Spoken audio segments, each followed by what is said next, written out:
2017లో Andhra Pradesh third ప్లేస్లో ఉంది sir all over India road traffic యాక్సిడెంట్స్లో. మేజర్ కాజ్ ఏంటంటే 40% వచ్చేసి over speed followed by drunk and drive and neglect drive sir. So ఇప్పుడు మనం ఈ స్పీడ్ని తగ్గించాలి అంటే కొన్ని రోడ్స్ మీద ఉన్నాయి సార్, కొన్ని హైవేస్ మీద నేనే ఎక్స్పీరియన్స్ చేశాను, నా ఫ్రెండ్స్ కూడా నాకు చెప్పారు. కొన్ని ఏరియాస్లో more than 120, more than 100 or more than 80 వెళ్తే they are charging fines sir for them. ఇది ఓన్లీ కొన్ని ఏరియాస్లో ఉంది సార్. ఆ ఏరియా వరకు స్పీడ్గా వెళ్ళిపోయి ఆ ఏరియా వరకు మాత్రమే ఆ స్పీడ్లో వెళ్తున్నారు సార్. సో డేంజర్ అనేది ఎక్కడైనా ఉండొచ్చు సార్, ఎలా అయినా రావచ్చు.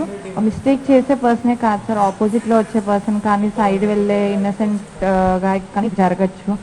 సో మనం సింపుల్ మెజర్స్తో లైక్ ఇలాంటి ఛార్జింగ్ ఫైన్సే మొత్తం అన్ని రోడ్స్కి ఉంటే బెటర్ సార్. అంటే ఒక పర్టికులర్ ఏరియా కాకుండా ఆల్ ఓవర్ ఉంటే సో దట్ స్పీడ్ అనేది మెయింటైన్ అవుతారు. ఇప్పుడు సెల్ఫ్ ఎడ్యుకేట్ చేసుకునే పరిస్థితులు ఎవ్వరు లేరు సార్.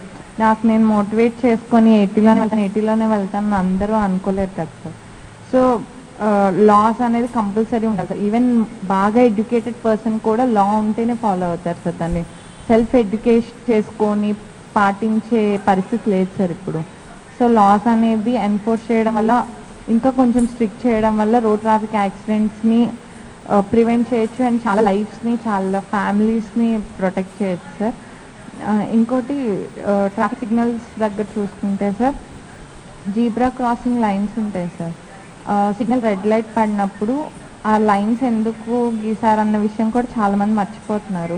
ఆ లైన్స్ మీద ఆర్ ఆ లైన్స్ దాటి వెహికల్స్ని స్టాప్ చేస్తున్నారు. సో ద పెడెస్ట్రియన్స్ ఎక్కడ నడుస్తారు సార్, జంక్షన్లో నడవాల్సి వస్తుంది. సో ఎటువైపు నుంచి వెహికల్ అయినా వాళ్ళని హిట్ చేసి ఏమైనా జరగచ్చు వాళ్ళకి. సో అక్కడే ట్రాఫిక్ పోలీసులు ఉంటారు సార్. జంక్షన్ అక్కడ జీబ్రా క్రాసింగ్ మీద వెహికల్స్ పార్క్ చేసి ఉంటాయి, but no one is behaving responsible. అది ఎందుకు ఉంది అనే విషయం మర్చిపోతున్నాం సార్. సో ఇలాంటివి కొంచెం స్ట్రిక్ట్ చేయడం వల్ల చాలా లైఫ్ సేవ్ చేయొచ్చు అని చెప్పాలనుకున్నాను.